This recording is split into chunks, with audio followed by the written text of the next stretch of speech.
G'arb Rossiyani Markaziy Osiyodan siqib chiqarmoqchi. Rossiya TIV.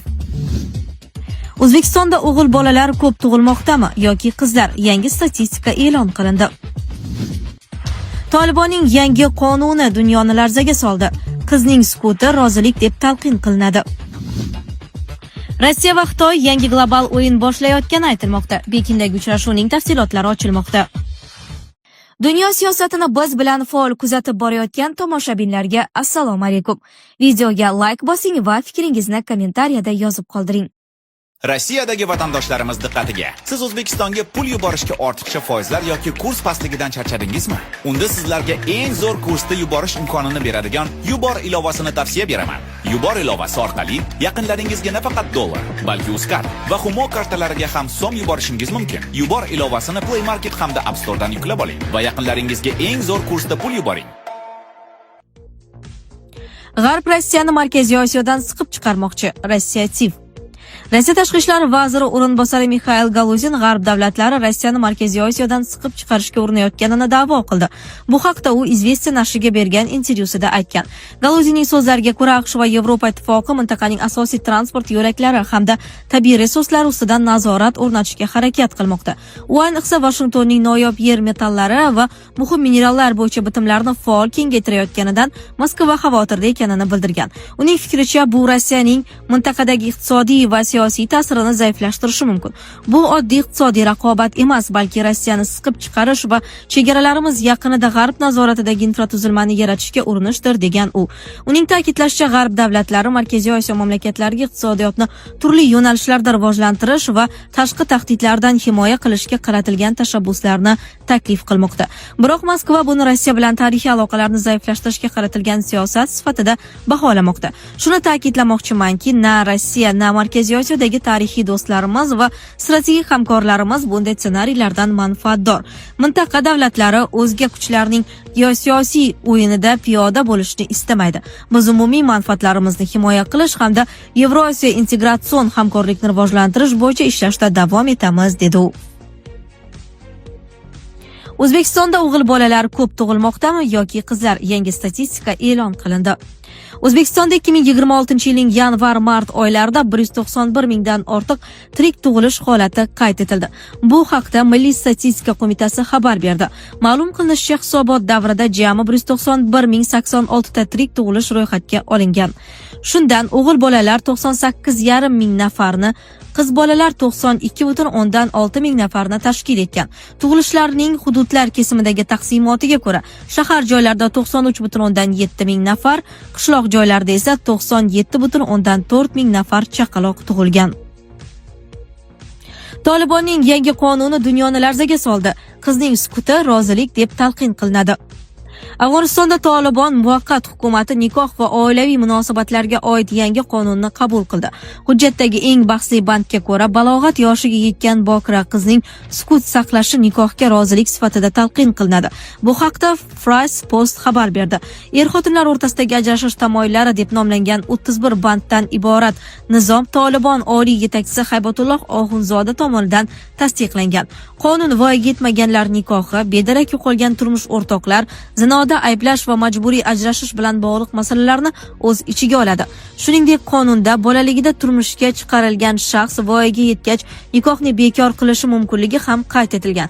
Yangi nizom Tolibonning ayollar va qizlarga nisbatan olib borayotgan siyosati ortidan xalqaro miqyosda yangi tanqidlarga sabab bo'ldi.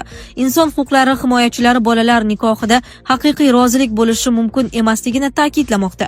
Bolalar nikohi hech qanday ma'noda haqiqiy nikoh emas. Bola to'g'ri rozilik bera olmaydi va sukunatni rozilik deb bilish xavflidir. Chunki bu qiz bolani o'z ovozidan butunlay mahrum qiladi, dedi siyosiy sharhlovchi Fahima Muhammad. Bu holat hayot sifatiga ta'sir qilyaptimi? Oilaviy hayotda zaiflik, stress va ishonchsizlik olib kelyaptimi? Vulkan erkak kuchi va ishonchining yangilangan manbai. Prostata bezi adenomasi, surunkali prostatitdan qutulishga yordam beruvchi ishonchli formula.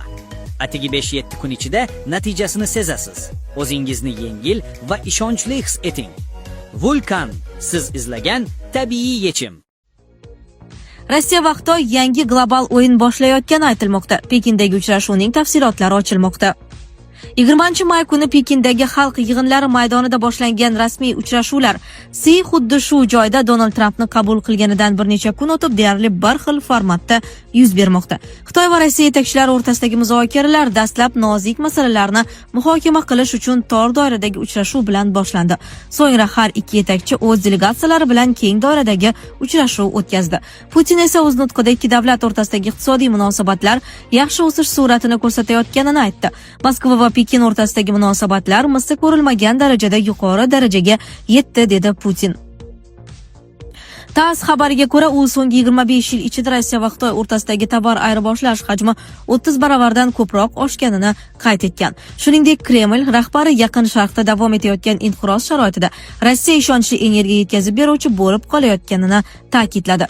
BBC'ning yozishicha, Putin Sini kelgusi yili Rossiyaga tashrif buyurishga taklif qildi va Pekin hamda Moskva o'rtasidagi munosabatlar global barqarorlikka yordam berayotganini qo'shimcha qildi. Si oxirgi marta o'tgan yilning may oyida Rossiyaga tashrif buyurgandi. Rossiya ovlariga ko'ra, Putin avvalgidek Sini aziz do'st deb atagan. Rossiya rahbari shuningdek xitoycha maqolni esga oldi. Bir kun ko'rishmasak ham 3 ta kuz o'tgandek tuyuladi. Bu odatda muhim voqeaning sodir bo'lishini yoki maqsadga erishishni uzoq va qiyinchilik bilan kutishni ifodalash uchun ishlatiladi. Si Szinpin o'zining kirish so'zida ikki davlat milliy taraqqiyot va qayta tiklanish borasida bir-biriga yordam berishi kerakligini aytdi. Si Putinga Xitoy Rossiya munosabatlari bunday darajaga yetganining sababi har ikki davlat o'zaro siyosiy ishonch va strategik hamkorlikni doimiy ravishda chuqurlashtira olgani ekanini aytgan. Shuningdek, Si dunyo yana changalzor qonunlarga qaytish xavfi ostida ekanini qo'shimcha qildi.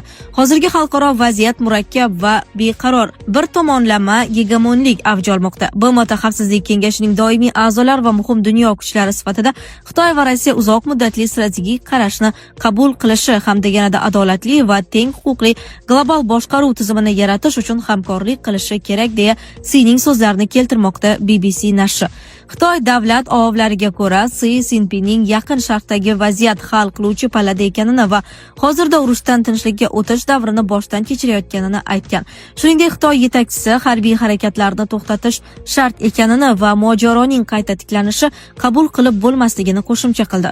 Yaqin Sharqda tinchlik va barqarorlikni saqlash hamda targ'ib qilish bo'yicha mening 4 banddan iborat taklifim xalqaro yakdillikni yanada mustahkamlash, keskinlikni yumshatish, mojarolarni kamaytirish va tinchlikni targ'ib qilishga hissa qo'shishga qaratilgan, deya Sidan iqtibos keltirmoqda Sinhua nashri.